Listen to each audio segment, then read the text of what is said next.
This is an actual unsolved mystery that has been bugging me for a very long time. So here it is. It was the summer of 1974. The location was Plainfield, New Jersey, a suburb of New York City. It was around 8:30 in the evening when she took her two younger brothers out to the local shopping mall. She wanted to buy some new school supplies because the new semester was about to begin. But while she was in the store, her brothers got bored and went to the local arcade. And by the time Maria came out of the store, her brothers were nowhere to be found. Maria began to panic and immediately called the police. What happened next will shock you. After receiving Maria's call, the police immediately dispatched a search team. They were worried that her brothers might have been kidnapped. The officers canvassed the area but couldn't find any sign of the missing kids. All they had were Maria's word that her brothers left with her at the mall and that they were most likely in danger. As night fell, the police grew more concerned. This wasn't the first time the kids had gone missing. Just 3 weeks prior,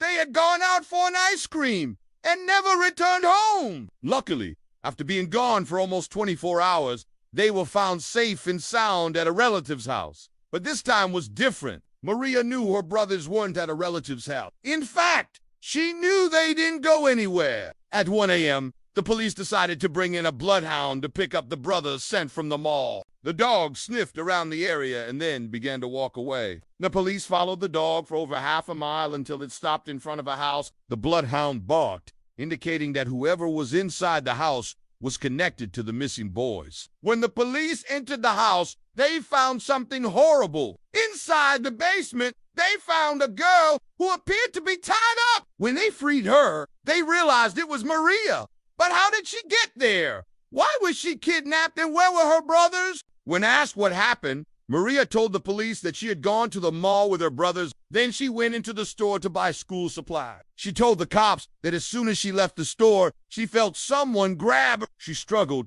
but the kidnapper overpowered her. He then put her in the trunk of his car and drove her to this house. She told the police she was assaulted, but that was the only thing she remembered. As the police were questioning Maria, the FBI showed up. That's because this kidnapping had all the makings of a classic FBI case. Not only was it a local girl, but there was also a possible sexual assault involved. Plus, there was no ransom note. And as we all know, every second counts when dealing with these types of cases. The lead agent on the case would be Agent Robert L. Ramsey. He would later say that he had never seen anything like this case before. It had all the markings of a textbook kidnapping, yet there was something off about it. While Maria received medical attention, the police searched the house to see if they could find any evidence. They combed through the basement where they found Maria and discovered something truly bizarre. There was a hidden door in the basement, but it was locked. They tried to break it open, but it wouldn't budge. But just to be sure, they called in a locksmith. After a few minutes of tinkering, the locksmith opened the door. What they saw on the other side was unbelievable. It was another room. This one looked just like a normal bedroom. There was a bed, a dresser, a desk, and even a closet. But there was no window, and the room was pitch black. It was clear that the only way in or out of the room was through the door that led to the basement. But this raised a lot of questions. Who was staying in that room? Was it a secret passage used by the kidnapper? Or was the kidnapper hiding in that room right now? Unfortunately, they would never find out. Right after the cops found this secret room, Maria was taken to a hospital. She would later tell investigators that she had no memory of being assaulted. This was a common reaction after a traumatic event, so the doctors weren't too surprised. Meanwhile, the FBI was busy searching the room, but after several hours, they came up empty. As the days went by, the media picked up the story, and soon the whole nation was talking about the girl behind the door. Did the kidnappers use the room as a holding cell? Where were the brothers?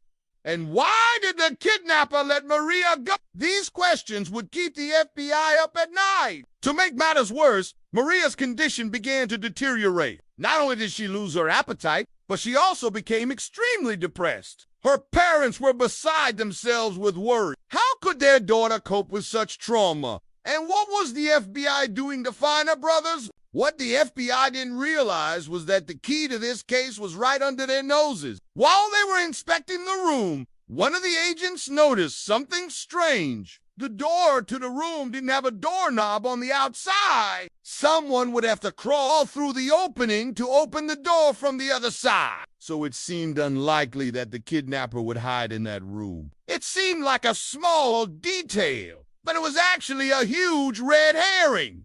It made the FBI think that the kidnapper was still out there somewhere, which led them down a bunch of wild goose. Meanwhile, back at the station, a detective was going through the evidence. He pored over everything, looking for any connection to the last disappearance of the kid. He remembered that the day the kids went missing, a neighbor saw a man fitting Maria's kidnapper's description driving slowly through the neighborhood. He said the man kept looking into people's yards. Could this guy be the kidnapper? If so, what was he doing in the neighborhood? To find out, the detective pulled out the city block by block, looking for any houses the man may have visited. After going through dozens of blocks, he found the house. It was the same one where Maria was found. The detective rushed to show the agent in charge. Could this really be the breakthrough they were looking for?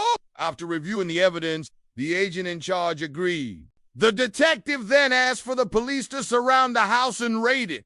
They found the man, but he wasn't the kidnapper. He was the owner of the house, but he had an alibi for the night in question. He was with his wife and kids the entire time. This was a big blow to the investigation. If he wasn't the kidnapper, then who was? But as the days went by, the detective would receive an anonymous tip. Someone called in and said that they knew who the kidnapper was. He gave them a name and described him in detail. When the FBI ran the man's name through their system, it came back as a hit. Not only was he a convicted sex offender, but he also lived in the neighborhood. And once they brought him in for questioning, he confessed to everything. His name was Charles, and he was a quiet man who kept to himself. He said that he saw Maria and her brothers at the mall and decided to kidnap her. He followed her and waited for the perfect opportunity to strike. Then he grabbed her and put her in his car. He drove her to his house and tied her up in the basement. He said he planned to sell her to a friend of his who was interested in buying a young girl. But when he went to the room where he kept the girl, she was gone. He panicked and called the police, thinking that she escaped. But little did he know, Maria had been rescued all along. So where were her brothers? Well, it turned out they were never kidnapped. After the police searched the house and found Maria, the brothers decided to run away from home rather than face the wrath of their parents. They ran away to a relative's house and no one knew about it. And that is why the girl behind the door remains unsolved to this day. Thanks for watching.